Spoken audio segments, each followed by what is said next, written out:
I wasn't invited to the meeting where the company was saved, but I was the one who made the call that saved it. That fall, the leaves in Charlotte never quite turned. They just curled and browned like they were too tired for ceremony. I remember watching them from the conference room window because that's where I was the day the city grant came through. The Whitaker and Langston group was bleeding. The 2008 crash had gutted the housing market, and by the time my father's health began to decline, our company was holding more half-finished historical restorations than cash flow. My brother Chase had moved to New York by then, building something he called a brand ecosystem around urban futurism. He gave TED Talks and launched a podcast about smart cities that fizzled after 6 episodes. I, meanwhile, had been running a modest architectural firm in Boston focusing on sustainable restoration. Nothing flashy. But when the call came, Dad's in the hospital, the board's nervous, we're hemorrhaging clients, I didn't hesitate. I came home. No title, no guarantees, just a stack of NDAs, a half-finished grant proposal, and the voice of our head of finance saying, "Thank God you're here, Avery." For 3 years, I rebuilt quietly. I renegotiated our contracts with the Preservation Societies, secured a federal revitalization grant, and pushed the city to back our culturally significant projects with tax support. The W&L that had been circling the drain was breathing again. Chase would visit now and then, take a few photos for his social media, shake hands at groundbreakings. He was always introduced as Samuel Whitaker's son. I was just Avery from operations. I told myself it didn't matter. What mattered was that we hadn't lost the historic district redevelopment. What mattered was that the board didn't dissolve the firm. And truthfully, I didn't want the spotlight. I just wanted the work to be done right. Still, sometimes when I stayed late in my father's office to finish budgeting reports, I'd pause at his desk. On the far right corner, nestled between 2 legal pads, sat a framed photo of me at 8 years old. I was wearing a hard hat 2 sizes too big, one hand clutching my father's thumb at a dusty job site. He'd always kept that photo there. I never asked why. One evening, about 2 years into my return, we hit a major milestone. The Jefferson Row project had finally passed inspection after months of delays. I stayed late with the team to send out final compliance reports and called the press team about a quiet write-up in the Charlotte Ledger. Nothing major, just something the community could see. The next morning, there was a press release. It quoted my father thanking the vision of our next generation and praised Chase for inspiring us to look forward, not back. There was no mention of my name. I reread the paragraph 3 times. It felt like my body was somewhere else entirely. Not angry, just floating. That week, we hosted a small investor dinner at the Columns, our family estate now rented for events. I came early to help set up. I was adjusting a framed rendering of our latest project when I looked over at the main table. The centerpiece had been replaced. Where my childhood photo once sat on my father's desk, now stood a glossy 11 and 14 of Chase shaking hands with the mayor at a tech conference. Smiling, confident, lit perfectly. I didn't say a word. I just excused myself and took a walk behind the garden. I leaned against the stone wall my great-grandfather once laid by hand and listened to the wind run through bare branches. And for the first time in years, I wondered if the work wasn't enough, what would be. It started with the parking spot, the one outside the downtown office building marked with a small white sign, reserved, C. Whitaker. I paused when I saw it. That spot had been empty for months. No one used it, not even visiting contractors. I still took the garage across the street like I always had. When I walked in, Chase was in the lobby shaking hands with someone from Langston Bank. He smiled like he'd been here all along. "Hey, sis," he said, clapping me on the shoulder like I was just another guest at the party. "You should have seen the light in Dad's eyes when I told him I was coming back full-time."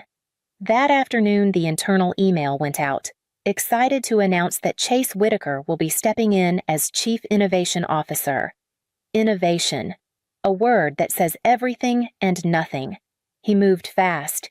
Within weeks, our office was filled with branding consultants, digital experience strategists, and young analysts who kept saying words like gamify the heritage experience. They pitched augmented reality walkthroughs of the Jefferson Row project, QR codes on bricks, a subscription newsletter called Living the Legacy. I asked for a private meeting. "I'm not against modernization," I said, "but we built trust by honoring the past. We promised these communities respect, not spectacle. He smiled like I was being sentimental.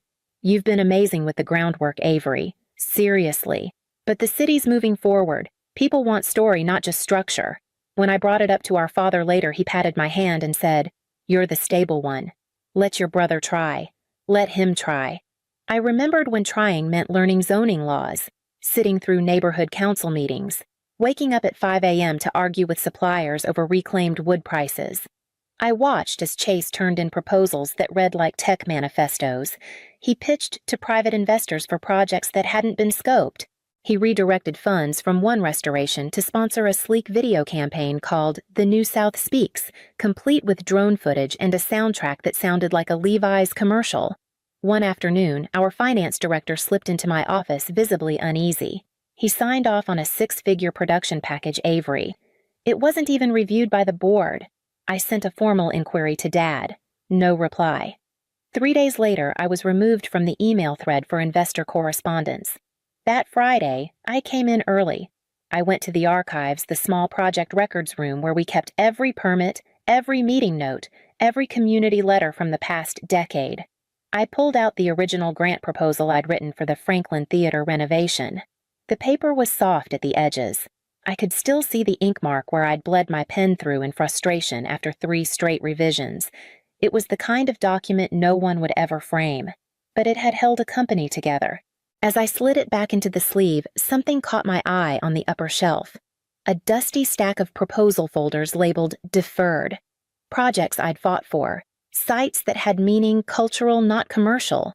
I took one and opened it. The Henderson Library, a former Black literacy school turned community center. Chase had scrapped it last week, said it wasn't scalable. I sat on the floor with that file in my lap and asked myself quietly, when did doing the right thing start meaning so little? The invitation came in a soft cream envelope sealed with the company crest, Whitaker and Langston Founders Dinner, honoring the next generation. I already knew what it was. The dinner was held at the Columns, our family's historic estate, now used for board events and high-end fundraisers. I'd restored it myself, negotiated every window permit, chose the paint that matched the original 1894 finish, even rescued the rotting cornices with my own hands. And now I was to attend as a guest. When I arrived, Chase was already holding court beneath the chandelier, his tie slightly undone for effect. A branded banner hung behind him, Building the Future Whitaker Next. I froze at the phrase. No and Langston. Just Whitaker. Dinner was served under a tent of fairy lights. I was placed at a side table with retired board members and a few junior consultants.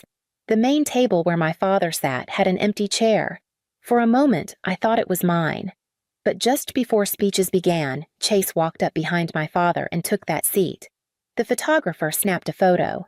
And when they toasted to the new chapter, no one looked in my direction. The speech was short. My father stood slowly, voice thinner than I remembered, but clear. Tonight is about legacy, he said, and about the courage to look ahead. I built this company on tradition, but the future belongs to those who can reimagine it. He placed a hand on Chase's shoulder. This is the right hand's now. Chase understands what's next. The crowd applauded. I didn't, because I was too busy replaying the phrasing in my head. The right hands. Later, as guests mingled, I slipped back into the main house, into the room that used to be our father's study. Everything had been rearranged. The books I'd cataloged for the preservation fund had been boxed. My notes on the Lincoln Mill project were gone. And on the desk sat a sleek silver plaque, Chase Whitaker, Chief Innovation Officer. I opened the center drawer. My old project ledger was still there, creased, marked, held together by habit. But on top of it sat something else, the Jefferson Row plans rebranded with a new logo. WHTKR in bold all caps. A startup-style typeface. No heritage, no soul. I didn't cry. I didn't speak. I just placed the old Franklin Theater proposal creased edges and all on top of the WHTKR folder, and I closed the drawer. I left before dessert. No one noticed. And as I walked past the reflecting pool in the back courtyard, I paused for just a second. The surface was still. The lights from inside flickered across it. For a moment, it looked like fire trapped under glass. I thought of something my grandfather used to say. If you're not at the table, make sure you know who said it. That night, I wasn't at the table, but I knew exactly who had built it. 3 weeks after the dinner, I got a call from Marisol, a city planner I used to work with back when we were fighting to save Henderson Library. I thought you left, she said, her voice low, but I figured you should know. We're being bombarded with rezoning requests tied to your family name. I didn't respond right away. She continued, It's that smart city parcel on East 6th. They're trying to rush it through council approval, but none of the community orgs have signed off. I closed my laptop. The last time I'd seen that site proposal, it was still conceptual. Historic textile district, high foot traffic, fragile zoning, and deeply, deeply protected.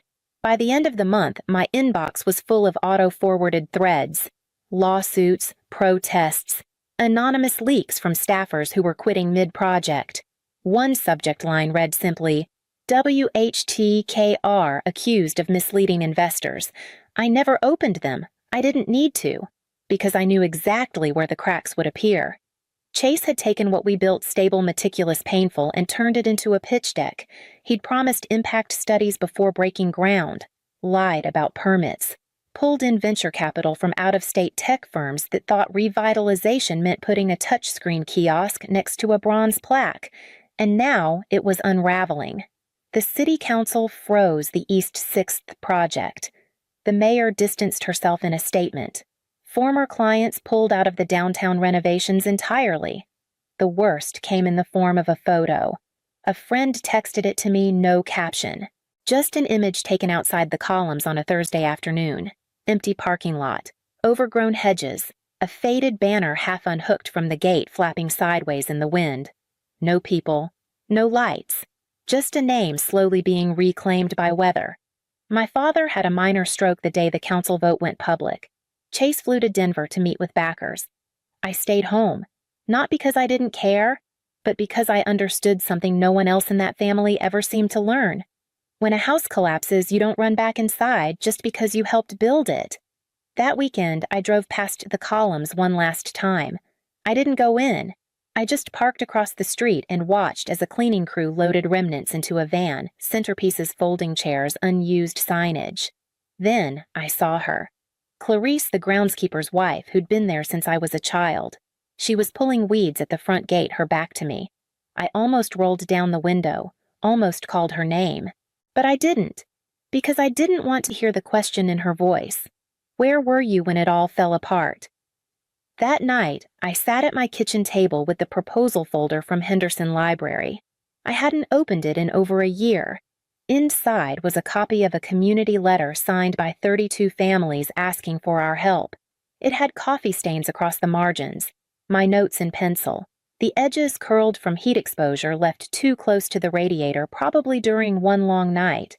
It was without exaggeration the best thing we never got to do. So I picked up the phone.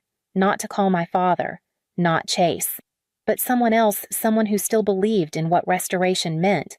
And the next morning I sent a package. No return address, no note. Just 3 things: a copy of the original Henderson proposal, a flash drive with my full audit of Chase's zoning violations. A single line handwritten in blue ink legacy isn't what you say you're building. It's what survives when your name fades. 6 months later, the old Henderson Library opened its doors again. Not with a ribbon cutting, not with headlines or news cameras. Just a quiet email to neighborhood groups and a paper flyer pinned to church bulletin boards, community resource space, now open, welcome back. People came with folding chairs, secondhand books, and stories. They didn't know my name, and that was the point. I had used the last of my savings and a quiet buy-in from 2 preservation nonprofits to form a new initiative. No branding, no marble signage, just a 4-word mission: respect the people first. The building kept its scars: exposed brick from the original foundation, uneven flooring from where the roof had sagged for years. We didn't fix the past, we honored it, and slowly people showed up. Single mothers looking for tutoring space, a retired architect who wanted to teach hand drafting again, a girl with pink headphones who sat in the same chair every Tuesday just to read in silence. No one asked who owned the place, and I didn't offer it, because it didn't matter. One rainy afternoon I received a letter. It was from my father. The envelope was thin handwriting shaky. Avery, I don't know how to begin. I know you tried to protect what I built, and I know I didn't see you. Not fully. They tell me Chase is under investigation. I haven't heard from him. I miss the sound of your heels in the hall. I miss your order. If you're willing to talk, the door is open. Dad. I didn't reply. Not out of anger, but because some doors aren't meant to be reopened. Some are meant to remain exactly as they are closed with silence on the other side. Weeks later, I ran into Clarice at the farmer's market. She asked if I'd heard that WHTKR was officially shut down. The assets were being liquidated, the staff released.